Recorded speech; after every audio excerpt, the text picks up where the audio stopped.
ಇಲ್ಲಿ ಕಡಲೆ ನೋಡಿ, ಇದನ್ನು ರಾತ್ರಿ ನೆನೆ ಇಟ್ಟಿದ್ದೇನೆ. ಇದರಲ್ಲಿ 2 ಗ್ಲಾಸ್ ಆಗುವಷ್ಟುಂಟು. ಇದನ್ನ ನೀರೆಲ್ಲ ತೆಗೆದು ತಂದದ್ದೀಗ. ಇದನ್ನೊಂದು ರೆಸಿಪಿ ಮಾಡುವ ಅಂತ ಬೆಳಿಗ್ಗೆ ತಿಂಡಿ.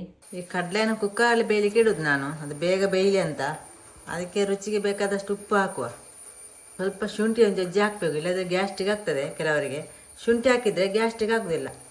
ಈಗ ಬೇಯಲಿಕ್ಕೆ ಇಡುವ. ಚಂದ ಮಾಡಿ ಬೆಂದೆ ನೋಡಿ ಈ ರೀತಿ. ಈಗ ಒಂದು ಒಗ್ಗರಣೆ ರೆಡಿ ಮಾಡುವ. ಸ್ವಲ್ಪ ತೆಂಗಿನ ಎಣ್ಣೆ ಹಾಕುವ, ಜಾಸ್ತಿ ಬೇಡ, ಸ್ವಲ್ಪ ಸಾಕು, ಒಂದು 2 ಚಮಚ. ಸ್ವಲ್ಪ ಸಾಸಿವೆ, ಸ್ವಲ್ಪ ಒಣಮೆಣಸು ತುಂಡು ಮಾಡಿ ತಂದದ್ದು, ಸ್ವಲ್ಪ ಕರಿಬೇವಿನ ಸೊಪ್ಪು. ಈಗ ಬೇಯಿಸಿದ ಕಡಲೆ ಹಾಕುವ. ಸ್ವಲ್ಪ ನೀರು ಕೂಡ ಉಂಟಿದೆ ಜಾಸ್ತಿ ನೋಡಿ, ಸ್ವಲ್ಪ ನೀರು ಇಟ್ಟಿದ್ದೇನೆ. ಮತ್ತೆ ಈಗ ಉಳಿದ ನೀರು ಉಂಟಲ್ಲ, ಅದು ಸಾರು ಮಾಡಲಿಕ್ಕೆ ಆಗ್ತದೆ ನೋಡಿ. ಸ್ವಲ್ಪ ಈರುಳ್ಳಿ ಹಾಕುವ, ಜಾಸ್ತಿ ಬೇಡ. ಫಸ್ಟಿಗೆ ಹಾಕುವ, ಒಗ್ಗರಣೆ ನಾನು ಹಾಕುದಿಲ್ಲ, ಬೇಕಿದ್ರೆ ಒಗ್ಗರಣೆ ಹಾಕುವಾಗಲೇ ಈರುಳ್ಳಿ ಹಾಕ್ಬೋದು. ಸ್ವಲ್ಪ ತೆಂಗಿನ ತುರಿ, ಮತ್ತೆ ಉಪ್ಪು ಬೇಯಿಸುವಾಗ ಹಾಕಿದ್ದೇನೆ. ಈಗ ಸ್ವಲ್ಪ ಉಪ್ಪು ಹಾಕುವ. ಸ್ವಲ್ಪ ತೆಂಗಿನ ತುರಿಯಲ್ಲಿ ಹಾಕಿದ್ದೇನಲ್ಲ, ಸ್ವಲ್ಪ ಕಡಿಮೆ ಆಗ್ತದೆ ಉಪ್ಪು. ರೆಡಿ ಆಯ್ತು ನೋಡಿ, ನಮ್ಮ ಕಡಲೆ ರೆಸಿಪಿ ರೆಡಿ. ಬೆಳಿಗ್ಗೆ ತಿಂಡಿ ಇದು.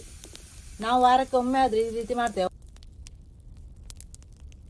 ನೀವು ಸಹ ಇದೇ ರೀತಿ ಟ್ರೈ ಮಾಡಿ ನೋಡಿ.